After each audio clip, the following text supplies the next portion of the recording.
And I represent also a very famous source of minerals and trace elements called Canton marine plasma. But today I was supposed to talk, really be the speaker, the official speaker, but I've chosen to defer to something far more important because we have an opportunity to have one of the world experts on a topic of molecular hydrogen, which is one of the most recent and remarkable discoveries in therapeutic nutraceuticals. So I just thought it's such a rare combination, and any of you who came for any questions about water, drinking water, quality of water, water chemistry, or minerals and trace elements, etc., you are welcome to come back to my booth at any time during the show and have a private tour of any of your questions. So Tyler has studied molecular hydrogen. He's actually, I have to say, world-renowned now, of the small group of people who are experts in this. He studied with the discoverers of molecular hydrogen in Japan. And we have only one issue. He's going to have to move very quickly because immediately after this, he is going to the airport and flying to Tokyo to deliver more talks, okay? So I'm going to turn it over to him immediately, and if we get tied for questions and answers, I will do the best I can to answer them at the end. Take it away. All right. Well, thank you. So, molecular hydrogen. Because this is Autism 1, my talk is geared towards potential clinical applications of molecular hydrogen medicine for autism. Now, as Robert mentioned, the IAD in the field of molecular hydrogen is emerging very rapidly. There is countless reports and case studies of people receiving really remarkable benefits from hydrogen. And in order to understand this, first we ask the question of what is molecular hydrogen? What are we talking about? And effectively, this is the molecular hydrogen. It's two atoms of hydrogen combined together. This is the gas. People can think of like the Hindenburg. This is the same gas. It's very explosive. That's because it's energy dense. In fact, hydrogen is 3 times more energy dense than gasoline. And for a long time, we looked at hydrogen for alternative fuel source. Well, now we're seeing that hydrogen actually is good for therapy as well. So to come some background of molecular hydrogen, we've seen it's therapeutic in over 150, actually closer to 170 different human and animal disease models and essentially every organ of the human body. This is what the scientific research is suggesting. And in fact, the research is growing exponentially. You can see since 2007, it's really growing and published in very high respected journals in the science industry. And also here in the U.S., this is just some of the organizations that have been involved in some of the hydrogen research as researchers or collaborators here in the U.S. as well. It's not only being done in Asia, but that is where most of the research is taking place at. This is an interesting review from Loma Linda University.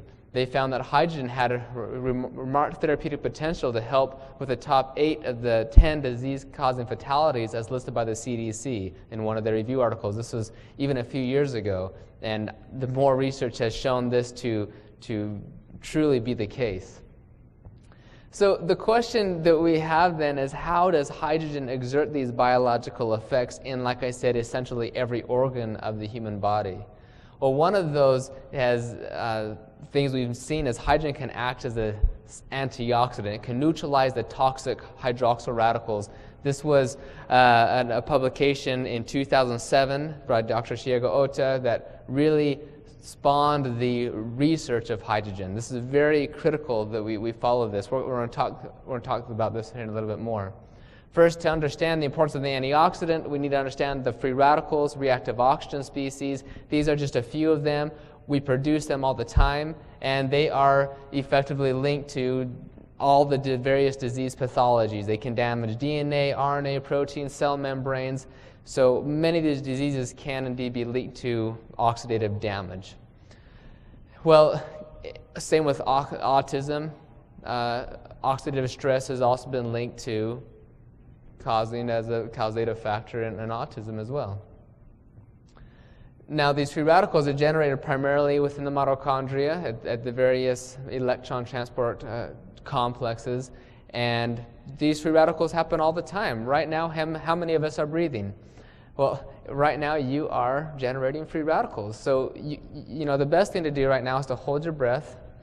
Of course, if you did that, you would not live very long. So, oxygen, of course, is vital to our life, essential for our life, but we do end up producing these free radicals. And I'm going to talk to you a little bit about, actually not all free radicals are bad for you. Some of them are actually good. And another reason why molecular hydrogen is a superior antioxidant. Importantly, though, because these free radicals are generated and they're continuously assaulting our body, in order for us to live, our body has to have a way to protect ourselves. So the body actually has its own endogenous antioxidants. So you have things like glutathione. Many of us have heard of glutathione before, or superoxide dismutase, catalase, right? These are enzymes or antioxidants that the body makes to help protect us against these free radicals. And those are very important. And then they're very regulated. And this is a very important graph here. Life is balanced really between this oxidation and reduction. And you can think of it just like anything out there. We have, like a battery, for example. You have a negative and a positive terminal. You can't just have the positive side, like just the oxygen oxidation side, right? You have to have the other side as well, or else the battery's not going to work. And that's also true with the cells, with the organs, the tissues. Everything is balanced. And on this teeter-totter I kind of have here, we have on the one side oxidation, various oxidizing molecules. And on the other side we have the reducing molecules. And the things that characterize these two molecules the most is, on the one hand, oxygen for oxidation and hydrogen for reduction. These two molecules of life can then react together to form the life-giving solvent water. So it's a rather romantic story of this relationship between hydrogen. Hydrogen truly is the father of all the elements, first, number one on the periodic table, and is what balances this whole relationship. We've been focusing about oxygen for so many years. How many of us heard of, oxygen bars, hyperbaric oxygen, oxygen water, breathe more, meditate and breathe, all this oxygen stuff? Well, now we're starting to understand that we need a balance. And this balance comes from getting back to the roots, the primordial antioxidant, so to speak. This is hydrogen. And as we talked about our endogenous antioxidants, well, what we see also is aging and certain diseases and even toxins can actually lower our body's own antioxidant self-defense system, making us more suspect to diseases or toxins or different things because we have lower glutathione levels. Well, importantly, as I mentioned, not all free radicals are bad. That's maybe a contradictory statement, as we have heard that free radicals are the cause of aging, the cause of disease, the cause of so many different things since the 1930s, called the free radical theory of aging. Well, it turns out that yes, free radicals can be bad, but they are not always bad. Indeed, some of these free radicals are important molecules for signal transduction, for immunity. Our immune system creates free radicals to kill the bacteria, for vasodilation. We have things, how many have heard of like nitric oxide, right? Won a Nobel Prize. That's a very big thing right now. Nitric oxide is a free radical. That's how many of the things, nitroglycerin, that's how that works. Viagra, that works to increase nitric oxide. We don't want to neutralize this important molecule, but it is a free radical. So free radicals are very important. Some of them are very, very damaging. Others are still very important. But everything needs to be regulated because, like I said, like a battery, there is a balance. There has to have this homeostasis, okay? And this is very interesting. Perhaps this is why many of the clinical trials with supplemental antioxidants often have deleterious effects. When you go into the research and you look at these studies where they've taken high doses of very synthetic antioxidants, they've had to stop the studies. Like not even halfway done, because the people taking the antioxidants were dying, getting cancer, lung cancer, prostate cancer, faster than those on placebo. One of the reasons that has been suggested is perhaps these antioxidants are are potentially scavenging and neutralizing too many of these beneficial molecules that are so important for us. In fact, when we exercise, we breathe more. At least I do. When I go run, I breathe more, right? So by default, you will be producing more free radicals. But it turns out those free radicals are important signaling molecules to induce various adaptations so that you can run farther and harder and longer next time. And actually, they've done some studies where taking high doses of antioxidants could actually negate those benefits of exercise training, because you don't have those free radicals to activate the transcription factors necessary to induce things like mitochondrial biogenesis. Now, this is what I'm saying right here, and here's one of the studies. May actually negate. This is a review of many of the studies that have been done. So your question then, okay, well, Mr. Tyler LeBaron, you're saying all these negative things about antioxidants or whatnot, but how does hydrogen any different if we're saying hydrogen is an antioxidant? Well, first, let me be clear. I'm not saying antioxidants are totally just negative and bad. I just want to illustrate the importance of redox homeostasis, okay? It's not just about free radicals. It's not just about antioxidants. Maintaining that redox homeostasis, and that is what makes H2 different. First off is hydrogen is a selective antioxidant. That title there, Nature Medicine, you can read that important word. It selectively reduces the cyto or cell cytotoxic oxygen radicals, such as this hydroxyl radical, OH neutral. This is one of the most damaging lethal radicals that is produced in the body. It does not have really any benefit other than it just damages your DNA. And hydrogen can selectively neutralize that molecule. And you see the equation, the stoichiometry here, is one molecule of hydrogen will react with two of those hydroxyl radicals, converting them to water, because hydrogen plus oxygen is water. That's a very neat thing in and of itself, is just the fact that there's no toxic byproduct. All the other antioxidants, if vitamin C or anything, if they donate their electrons, well, now vitamin C doesn't have electrons anymore. So it's considered a pro-oxidant. So the body has to quickly rejuvenate that, metabolize it. It has to do something, or else it can catalyze further damage or do something. The body has to take care of that, clear it from the system, from the cells. Versus with hydrogen, it just converts it to water. It's a very simple reaction. And there's some other reasons why hydrogen is superior, because of its rapid diffusion. Hydrogen has the highest diffusivity of all gases and really anything else. So it's able to penetrate quickly throughout the entire body. When we look at the cell membrane, it's difficult to get inside of the cell membrane, and things that get inside the cell easiest is, number one, the size. The smaller it is, the easier it can get inside. Well, what is smaller than hydrogen? Nothing. It is the smallest molecule. The other thing is whether it's neutral, hydrophilic or hydrophobic. Well, hydrophobic things can get into the cell membrane easier. They don't require things like ion channels or specific transporters. So molecular hydrogen as a gas can quickly diffuse through the subcellular compartments, through the cell membranes, into the mitochondria, the nucleus, very easily. And this is what this graph is illustrating. That red little exploding thing, those are hydroxyl radicals. We see those happening in the nucleus, in the mitochondria, in different locations. That's where the damage is occurring. Well, we have the blue diamonds. Those are hydrophobic antioxidants, like, say, vitamin E. Those don't mix in water very well, so they're going to stay in the cell membrane. It has a difficult time for those types of antioxidants to actually get to the mitochondria or nucleus, because they're hydrophobic. They're not water soluble, so stay in the membrane. But the damage, a lot of the damage is really occurring inside of the nucleus and the mitochondria. Then you have things like the hydrophilic antioxidants, which is the other shape. Those are like vitamin C that are water soluble. Well, now those have a difficulty getting inside of the cell through the cell membrane, because the cell membrane is hydrophobic. So it has to go through specific transporters, the whole process.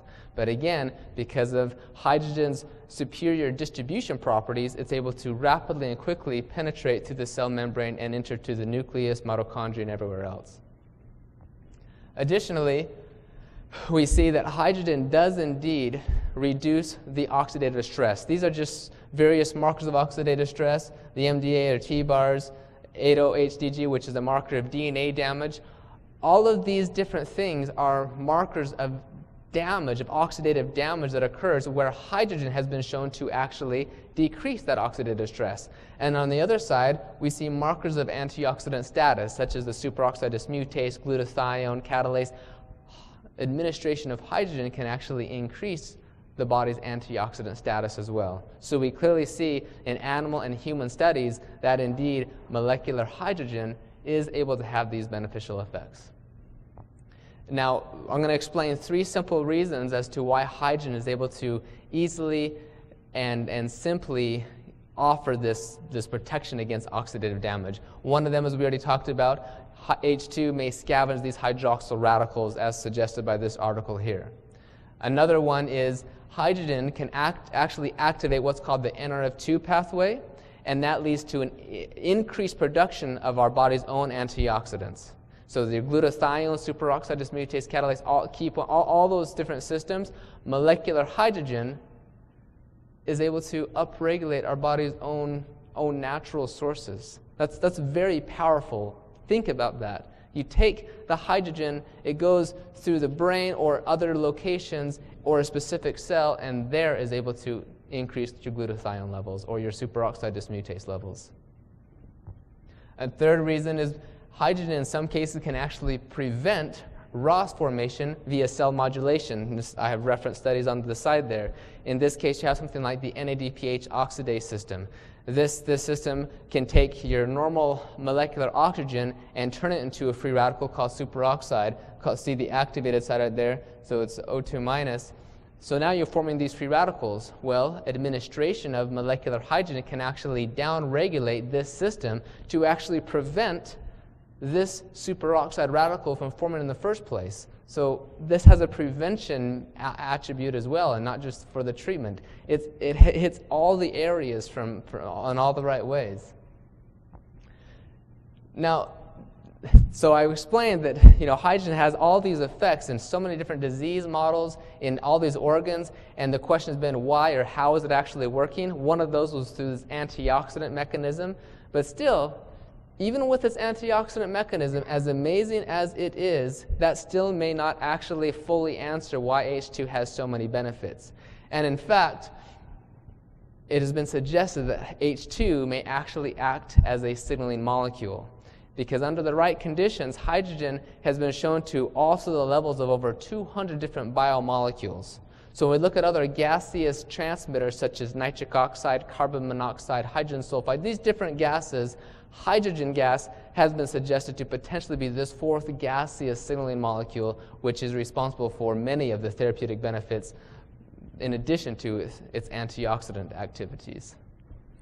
Now, let's look at some of the studies so you can see about some of the superiority of hydrogen compared to other antioxidants.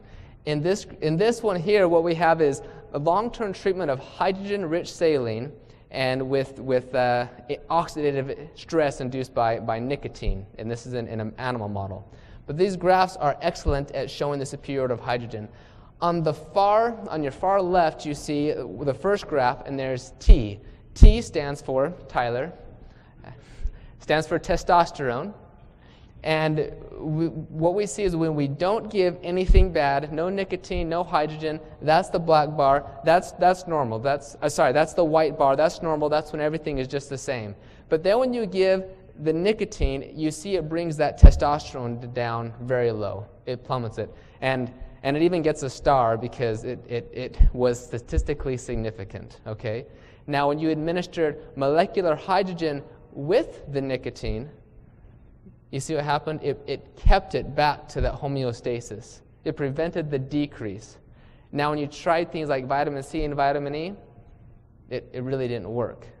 And the same is also true with the other graph, sperm motility and sperm concentration. Only the molecular hydrogen was really effective in these areas compared to vitamin C and vitamin E. Here's another very powerful graph, and it illustrates 2 principles. The first is obvious, that hydrogen is useful for radiation protection. In fact, NASA has been doing some research to use hydrogen-rich water, for example, to protect their astronauts during space travel. But I want to point out one other thing that may be missed, and that is this graph. The first bar you see, that's when nothing was administered. The y-axis, okay, that's a marker of DNA. It says concentration of OHDG. That's a marker of DNA damage. And you notice that there's some DNA damage that occurs all the time. There are basal levels of DNA damage, of oxidative stress or oxidation occurring in your body at all times, as we talked about, right, this balance. Now, when you administer the hydrogen with no radiation either, notice what happened. That's right, nothing. It stayed the same. So the hydrogen didn't reduce oxidative stress even less than it normally should be. It kept it right there at the normal levels. Then when you administered the radiation, you see that the DNA damage went way up, as would be expected. And then the next graph, the last one, the bar, when you administer the radiation with the hydrogen, you will note that the hydrogen attenuated quite significantly the damage done to the DNA via the radiation. So that illustrates two things, as I said. One, that hydrogen is helpful in mitigating the damage of the DNA from radiation. And secondly, hydrogen is very good at maintaining homeostasis. It doesn't perturb our normal redox homeostasis. Here's another very powerful article I want you to consider. Maternal molecular hydrogen administration ameliorates rat fetal hippocampal damage caused by uteroischemia reperfusion. Now, when mothers have their child, and there can be complications during birth.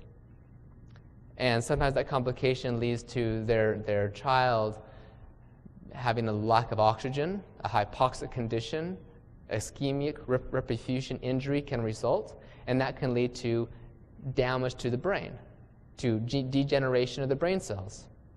In this study, what they did is they had the mother drink hydrogen-rich water. They couldn't really have the baby because it's like inside of this, kind of difficult to do. So they had the mother drink hydrogen-rich water. Because hydrogen is so small, it can just diffuse right through the placenta very easily. The mother drank the hydrogen-rich water, and you see the sham, that's the control. The mother in this case didn't drink hydrogen water, didn't do anything, just had a perfect delivery, and we see on the x-axis degenerated cells, that's normal. There was hardly anything that happened. The black graph with the IR, ischemic reperfusion injury, that one, the mother did not drink the hydrogen water, and there was an IR injury, and we see the degenerated cells was very high. In the next group, the mothers drank hydrogen-rich water. The injury still occurred, but you will note that the degenerated cells was almost like it never happened. That's a powerful study. Here's another one that's very interesting. Mitochondrial dysfunction in autism spectrum disorders. A systemic review meta-analysis. This is a very powerful article showing that the autism, one of the etiologies or problems with it is mitochondrial dysfunction. So is it possible that hydrogen may also benefit the mitochondria and perhaps then also benefit autism? Well, the mitochondria is a very important organelle of the cell. It is the energy-producing organelle, the powerhouse of the cell, right? It produces the ATP, the adenosine triphosphate. That's what the energy currency is. And an average person, they need about the same amount of ATP that they weigh. So if you're 150 pounds, you need to resynthesize about 150 pounds of ATP per day. That's done via the mitochondria. That's a big task for the mitochondria. Okay? Now, H2 actually can stimulate the mitochondrial function. Here's the various aspects of the mitochondria. We have different complexes, the electron transport chain, and indeed, hydrogen is able to stimulate the complex 1, 2, 3, 4, and 5, as well as the ATP synthase enzyme, which actually leads to a higher ATP production. So it's very good for athletes in different areas as well. On another note, when we look at toxins from the environment, pesticides and different things, this may also be a causative factor in autism. Is toxins we get from the environment, right? Well, maybe pesticides or organophosphates have a causal link to the development of autism as well. Well, will hydrogen have any benefit in that? Maybe. In this article here, this is what this suggests. Oral intake of hydrogen-rich water ameliorated chlorophyrus-induced neurotoxicity in rats. This is an organophosphate. It's a pesticide, right? And in this study, it showed that the drinking of hydrogen-rich water was able to decrease the damage done by this, the neurotoxicity done by this pesticide. Here's another very interesting one. Okay, so we talk about the brain. Why is it so difficult to treat many of the neurological conditions? Because the blood-brain barrier prevents hydrogen from going through. Well, hydrogen can easily go through the blood-brain barrier. The other thing is that if the blood-brain barrier gets damaged, that allows other toxins or different things to enter into the brain, further exacerbating the problem. Well, in this article, this was showing that hydrogen can actually attenuate some of the damage to the blood-brain barrier. And they found that the drinking of hydrogen-rich water improved the neurological function. This is an animal model, and via a number of its reduction pathways and some cell signaling. This is an interesting one as well. This is a double-blinded clinical trial in Parkinson's disease. So these are not studies that are only done in animals or in cells. There are human studies as well. And this is just over a year-long double-blinded clinical trial in Parkinson's disease, and they showed that drinking of hydrogen-rich water had a significant therapeutic effect in attenuating the Parkinson's disease score. And this is an interesting, this is another thing to think about. Ghrelin. How many of you have heard of ghrelin before, right? The hunger hormone. Now, this is a very, very powerful hormone. It's very interesting that the autistic children often have altered levels of ghrelin than, less than they should. Well, I don't know if any of you looked at some of the research of like fasting and intermittent fasting in this area, but it's a very growing body of research, and it's one of the reasons for the benefits is possibly because we fast, we increase more ghrelin, and that ghrelin in turn is very neuroprotective. And actually, there's this other article, ghrelin is a promising therapeutic target for co-occurring autism and epilepsy. Administration of ghrelin. Wouldn't it be neat if you could take something that's natural, that like fasting could increase ghrelin without taking a synthetic drug? Well, look at this. This is very interesting. Oral hydrogen water induces neuroprotective ghrelin secretion. This is done in mice. But you see the power of hydrogen. It's very interesting. It's able to have all these neuroprotective effects as an antioxidant, the cell modulation properties, but again, it's able to activate various second messenger systems like gastric ghrelin release, which in turn gives other neuroprotective benefits. This is another interesting one, physical exercise and intermittent administration of lactulose. Lactulose is a fiber, and it's metabolized by the intestinal flora, and it produces hydrogen gas. Of lactulose may improve autism symptoms through hydrogen production. As we exercise and we eat a healthy diet, guess what? We produce more hydrogen. And we can also simply ingest additional hydrogen through other methods. Lastly, hydrogen has a very high safety profile. There are hundreds of studies that have shown its therapeutic benefits, but effectively those studies have also showed its high safety profile. Furthermore, hydrogen has been used in deep sea diving since the 1940s to prevent the bends or decompression sickness. So it has a very good track record of being safe at literally thousands, if not millions of times higher concentrations than what we're talking about for therapeutic use. Additionally, as mentioned, intestinal bacteria can metabolize various fibers to produce hydrogen gas, once again suggesting how natural the hydrogen is to our bodies, how safe it is for our bodies.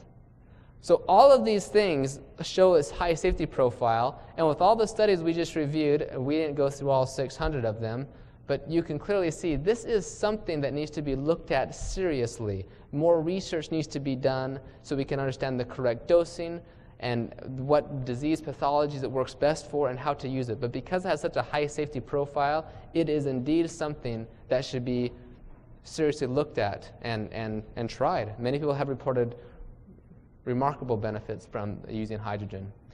So you ask, well, how come hydrogen is not here right now? How come I don't know about it if all this stuff is so good? Well, it's a new research. I mean, generally the marker is about 10 years behind the science. And because the science is really shown in 2007 in the Nature Medicine publication, it takes about 10 years. And my prediction has been for the past few years that in the year 2017 will be the year that marks the ubiquitous awareness of its exponential growth. In other words, if you look at the exponential growth chart, 2017 will mark the year where hydrogen, the awareness grows exponentially.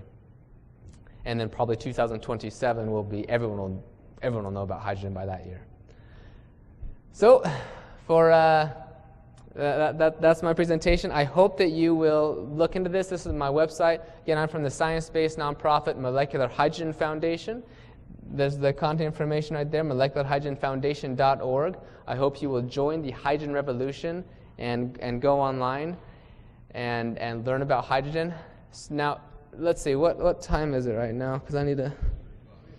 3 o'clock. Okay, so I will give another 5 minutes to answer some questions, and then I need to take off to Japan like James Bond. So, are there other questions? Thank you for your time, anyways.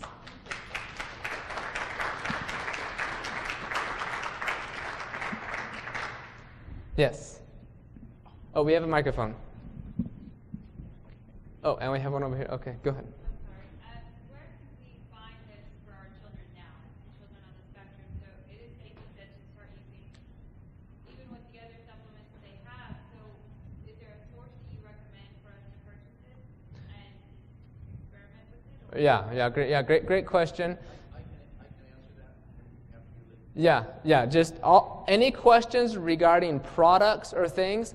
Robert, will you stand up? Robert has asked me to come here to speak on hydrogen because he has hydrogen products. And I will tell you about all hydrogen products. There's many interesting things. Yes. We had a question over... I have the microphone over here, Oh. actually. Hi. Oh. And actually, we have it on our website, Moms Across America. Yes, she does. As a fundraiser. And so I was wondering a little bit more about the Guerin. Can you speak a little bit more about that? You said it's a fasting... The ghrelin? The ghrelin, yeah, sorry. Yes. It's a hormone that's produced when somebody's fasting? When we're hungry. That's one of the reasons we start to feel hungry So why also. would that be beneficial for boys with autism? to have Just it? that ghrelin itself, the molecule ghrelin itself, one of the effects is it does make us feel hungry, but it also has a lot of anti-inflammatory benefits and effects in the brain and the whole neurological system, even helps to attenuate oxidative stress. That's just ghrelin. One of the effects is it makes us feel kind of hungry, but it has a number of other health benefits as well. Does that go along with diets that recommend that people fast? Yes. Every other day, for a whole day or something like that. So there's beneficial effects to ghrelin because of that, many of them. Okay, I'll look into that. Mediated by ghrelin, indubitably. Okay, so H2 induces neuroprotective ghrelin secretion in mice. It helped produce more ghrelin. Yes. Is that it? Okay, thank you. Yes.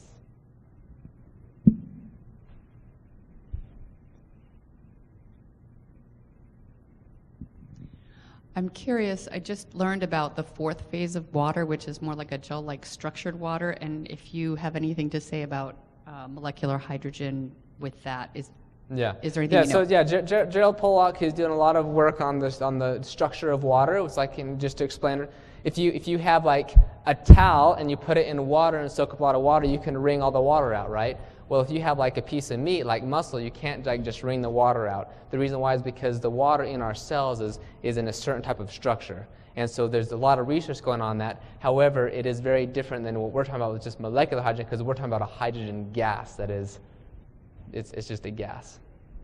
Not necessarily, Yeah, Sorry, I'm interested, I know you spent a lot of time in Japan. Have you found use for using this to help ameliorate what's going on with Fukushima as far as radiation poisoning for the people Absolutely. Yeah, that's one of the things that the Japanese often talk about is the hydrogen for the radiation. Of course, the Japanese often don't know how bad the radiation really is because everything's very censored. Yes?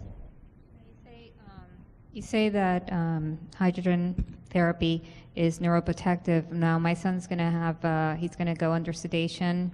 Unfortunately, he broke his tooth, and now, it's affected the nerve, and he'll have to have a root canal, yay. Oh. So he's going to have to go under full anesthesia, and I'm a little weary about it, even though he's had EEG before, and he came out okay, I guess. Would this help in that? Well, I don't know, we have to do a full study, but I would fully recommend that before they use the anesthesia or anything, that you administer hydrogen for at least a few days before. Pre-treatment of hydrogen can be very good, and there's actually some studies where they had to use anesthesia that has negative side effects, and they used hydrogen concomitantly with the therapy, and it was very helpful. In one of your slides, you mentioned hydrogen helping during delivery of a fetus when the mom ingested. Will the hydrogen help a child that suffers type of hypoxia after birth? Yes, I think that pre-treatment is probably better, but still a post-treatment after they've had this hypoxic damage is still going to be very good, because there's still a lot of problems that are occurring with a lot of oxidative damage and things that occur. So certainly post-administration of hydrogen may still have some good benefits. At least it's very safe, so it's not going to hurt to try. And what's your take on hydrogen peroxide IVs? Yeah, so hydrogen peroxide, so if we look at water, water is H2O, and then hydrogen peroxide is H2O2. So hydrogen peroxide is additional oxygen. We're talking about hydrogen, additional hydrogen. And then hydrogen peroxide is an oxidant, hydrogen gas, molecular hydrogen is an antioxidant. So it's a totally different thing. Now, those who do hydrogen peroxide IVs, and they may have merit, I would suggest that you balance this out with hydrogen therapy. Okay, I'm gonna run to Japan. Robert Slovak will take over the remainder of the time. Thank you for your time.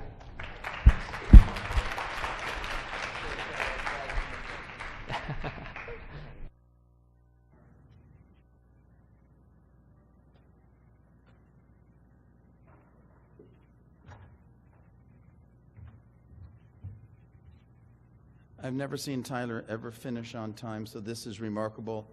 Bon voyage. Have a great trip. And don't eat all the food on the plane. So I have to stay away from answering any medical questions about hydrogen, but I will answer the one question that you had about how do you get hydrogen? What are the best ways? There's many ways, and remember, this started in Asia, so they like devices that make hydrogen. So this is a very interesting story. You're going to see something even happened today that was remarkable to us.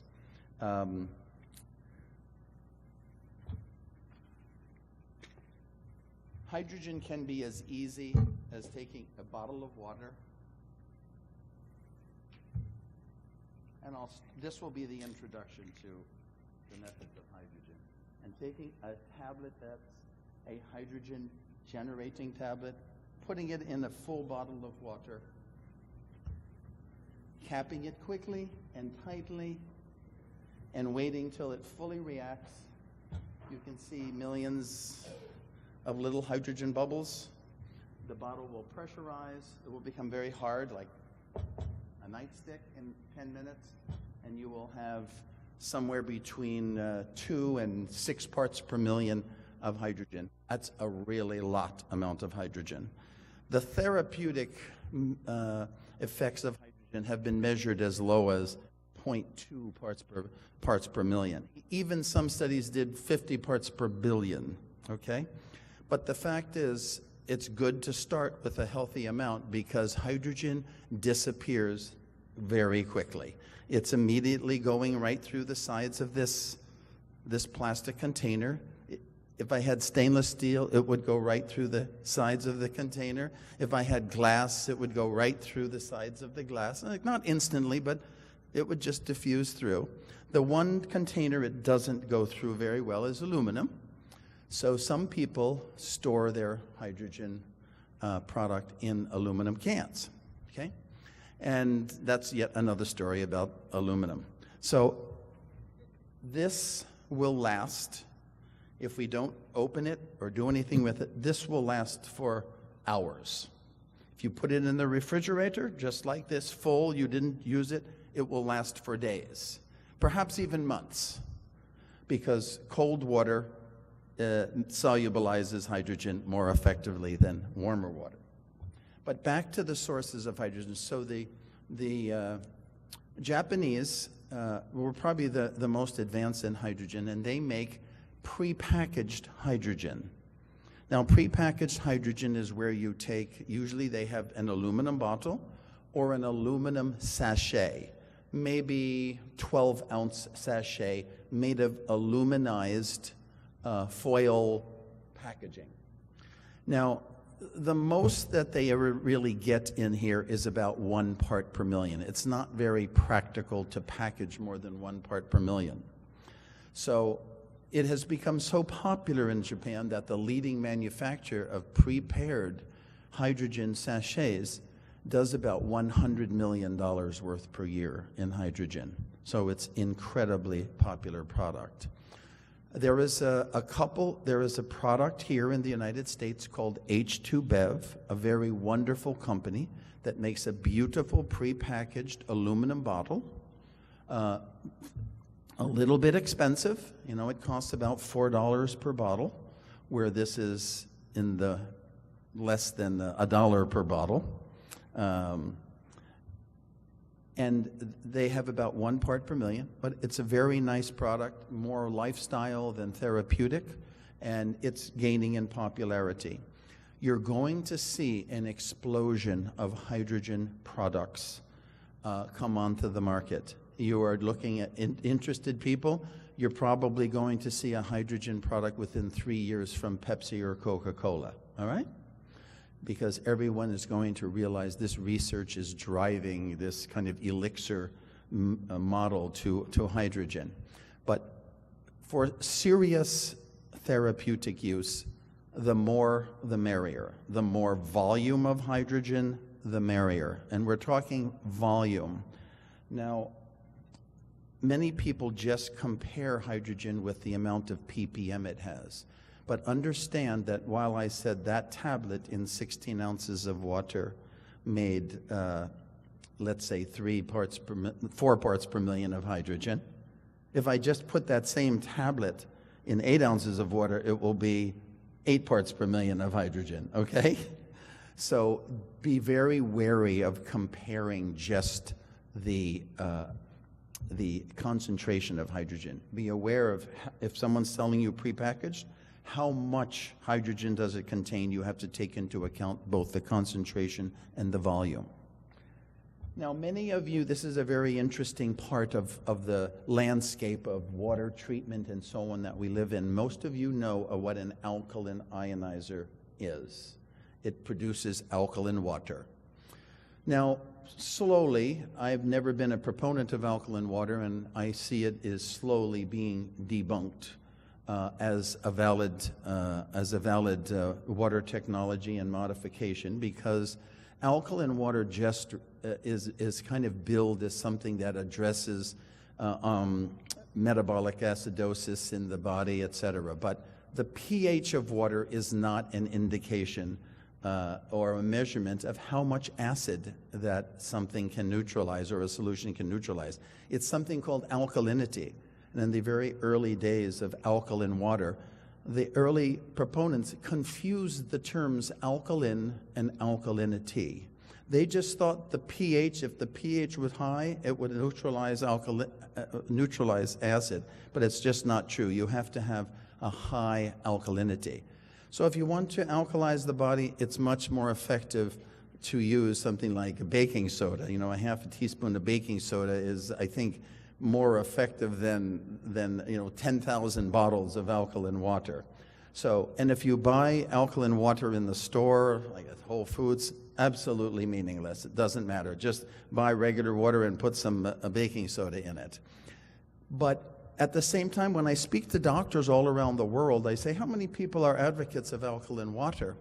and maybe a third of them. I said, okay. And I said, and then I tell this story I just told you that, you know, you take a glass of alkaline water that a pH of 9, it's going to be a pH of 2 or 3 within seconds in your stomach. So what kind of, you know, how does the pH have any effect on the body? Well, it doesn't. The water is just going to be acidified. But the doctors say, well, wait, I get results from an alkaline water machine. And the reality now is that alkaline water devices can make molecular hydrogen. And you are seeing the entire shift of the industry. I call it the scientific misconception that became a billion-dollar business. But there is a merit to it. Not everything has molecular hydrogen in it. And as the machine becomes, let's say, fouled in its electrolytic cell, it ceases to make hydrogen. But that initial effect of using a machine, the benefits are due to the molecular hydrogen it produces. Now, most of them don't make over 1 part per million, but again, I said that is enough to see results. And you'll see many people say, you know, I used it for 3 months and I don't know, I just didn't feel as good anymore. But they would take their alkaline device and have it cleaned. They would have the electrolytic plates cleaned. Boom, they're back in enjoying their alkaline water again because it makes hydrogen. Now, something happened this morning that absolutely humiliated me and amazed me at the same time. My booth, which is number 24, is across from the booth of the Ion Cleanse machine. I don't know if the owner is here. How are you? And I've sat for decades across from various foot bath cleanses and so on, and I would debunk them, and these really can't work. But you know, when I talk to women and I talk to children and the mothers, they say, this thing is fantastic. I don't care what you think, Mr. Slovak. I benefited from this. Okay, so it was hard to convince me, and I was just in a quandary this very morning. So Tyler was sitting next to me as I'm thinking this out, and he goes, "You know what? I wouldn't speak so fast, Robert. This ion cleanse device, maybe it makes a lot of hydrogen, because hydrogen would permeate through the skin very, very quickly, especially if you're in a bath of it." I said, there's no way you can retain enough hydrogen in there, blah, blah, blah. So you know what? He said, I'm going over there. He went over there with a hydrogen test kit, and we had an oxidation reduction potential meter. We did a test on a little girl was using it, tested the water. It had a -600 ORP, and he looks at me and he says, there's hydrogen in it. That's an indication, not the measurement of it, but there's hydrogen, because the ORP is a measurement of the half reaction of hydrogen. And he goes, now let me test it. Get our little titration test kit out. Boom, boom, boom, boom. 0.6 parts per million of hydrogen. Bingo. So sorry for me giving you a plug, okay? But it really transformed me, and I'm seeing more and more how hydrogen plays a role in so many of the things that we may ingest or use or appliances, and it is and it's manifesting itself as a true therapeutic agent and explaining a lot of things we didn't understand before. So back to the alkaline ionizers, what's happening in the industry is that they all know that alkaline water on its own doesn't mean anything. I mean, in the inner sanctum of alkaline water devices, they know it doesn't mean anything. So you are seeing the ads change. We make hydrogen. And now what's happening behind the scenes, there's only maybe 2 products on the market, and they haven't even reached the shores yet. They have redesigned the machines to incorporate proton membranes in them, et cetera, et cetera. They become more sophisticated. So now they're called neutral pH molecular hydrogen generators. So you're going to see a whole new crop of devices that you're going to have an appliance that will produce neutral pH with a decent concentration of hydrogen. And they'll be coming out probably more toward the end of this year. So it's, again, it's another product to consider paying attention to. I think if you're interested in therapeutic use, I think you have to consider the highest amount of concentration that you can get, just because it doesn't last. So when you have this bottle, now it's disappeared. We have a very hard bottle pressurized with hydrogen. You know it's in there. It's one of the reasons why we actually advocate making it in plastic, because you never know if you have a good seal. With glass, you can't tell because it's always hard. Now you know you have a good seal. And when you open the cap, you hear a little, I don't know if you could hear it, but you hear a little fit. Now some of the hydrogen's coming out of solution, and this should be consumed in totality as quickly as is practical, certainly over the next 10 minutes. And that's how you get your dose of hydrogen. So that's a lot. That's 16 ounces of water. You can also make this same tablet in 8 ounces of water. It's just that now you have a because it's made with the primary ingredient is elemental magnesium, you have this kind of an alkaline taste that the more concentrated you make it, the less desirable it is. Can you handle it? A little unusual taste. Yeah. But that's about as high as is available on the market, is using one of these simple tablets. Are there any questions regarding the production of hydrogen and what's available out there? And also, because perhaps some of you came here to hear some of my water. Last year I spoke about water. The year before I spoke about water. I'm really a water technologist and scientist, one of the early developers of reverse osmosis technology. And so I know a lot about the water thing, and I know a lot about the mineralization of water and the alkalization of water. So since we've run out of time and the use of the room, please feel free to come and just discuss anything you want. Have a little course right at our booth in booth 24, and I can be happy to answer any questions that you have about minerals and water treatment. One of the important things I've already talked to probably a half a dozen women, and that is the carefulness with which you must use an installed reverse osmosis system for your child. Okay, the water from an RO system. Unfortunately, as even one of the developers of RO, I'm saddened to say that RO storage tanks, and you have to have a storage tank because they make water slowly, become microbiological incubators. And there's things last year that I advised people do to account for this. So if you want to know more about that particular topic, please feel free to come again, see me in booth number 24. Thank you.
meet Charlie Barker, inventor and patent holder for the world's first bioavailable copper and for the treatment of Lyme disease. Charlie is principal partner at MitoSynergy, the first supplement company to offer molecular electron nutrition. Properly nourished cells can reduce oxidative stress, support energy metabolism, remove toxins from cells, and support healthy nerve tissues. Don't miss out on this revolutionary presentation.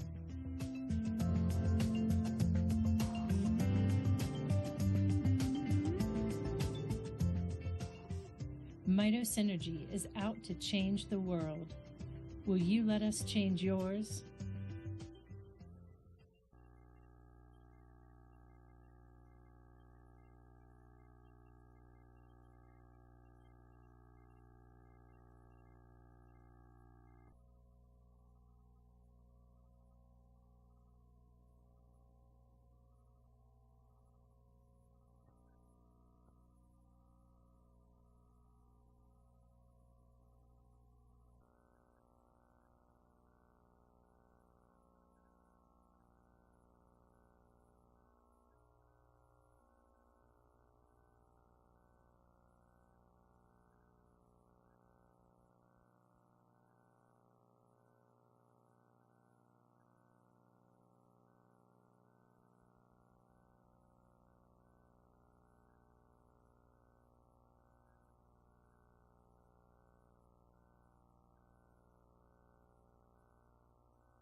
Okay.